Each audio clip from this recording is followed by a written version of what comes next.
être un bon chef? Moi, j'aurais plutôt posé ça comme une question. Être un bon chef. Parce que ce n'est pas un fait, c'est un cheminement et c'est un résultat. Et ce soir, nous aurons donc l'immense privilège d'avoir tout d'abord M. Alain Kahacha, que je salue particulièrement. Et il sera suivi par M. Gilles Ataï.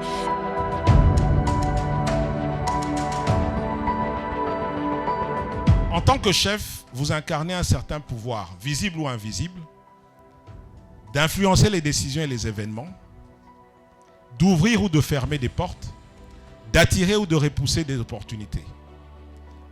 C'est une lourde responsabilité qui exige à la fois rigueur et exemplarité.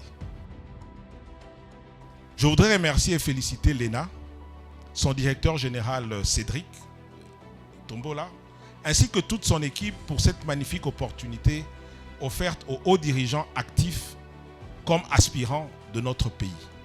Léna représente aujourd'hui cet îlot d'espoir pour la culture de l'excellence dans notre pays. Bravo DG. Être un bon chef, point d'interrogation, on va le décliner en 5 parties. La première partie, il faut commencer par comprendre l'environnement dans lequel nous travaillons, dans lequel nous opérons. Et je veux passer suffisamment de temps à ce que nous comprenions bien ce que c'est que l'Afrique. Mon territoire d'intérêt, mon territoire de compétence, le seul territoire que j'aime. Après, on parlera de la méthode Sename. Et je parlerai donc de Sename en parlant du passage de la prise de conscience à l'outillage pour l'action.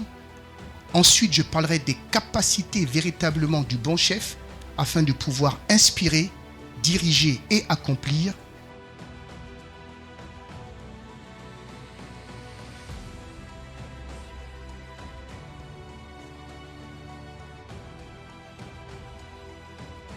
C'est bien inspirer, c'est bien de diriger, mais mesdames, messieurs, il faut accomplir. Et pour accomplir, il faut savoir prioriser. Et c'est ce que l'on priorise que l'on va piloter.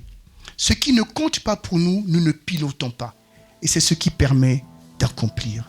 Voici donc les 7 capacités nées de nos singularités pour produire ce dont on a besoin, l'inspiration, la direction et l'accomplissement. Comme dit l'adage, il faut que brûle en vous ce que vous voulez allumer chez les autres. Donc je suis totalement d'accord. D'ailleurs, c'est aussi marqué sur nos couloirs. Sois toi-même le changement que tu veux voir dans le monde. Le bon chef dont je parle, le tuteur, l'humain, l'authentique, ne se soucie pas d'être récompensé. Le bon chef ne s'occupe pas de savoir comment il sera payé en retour. Il sait qu'il a une mission de transformation. Contre vents et marées, il ira. Et ce type d'homme, on a besoin sur ce continent africain.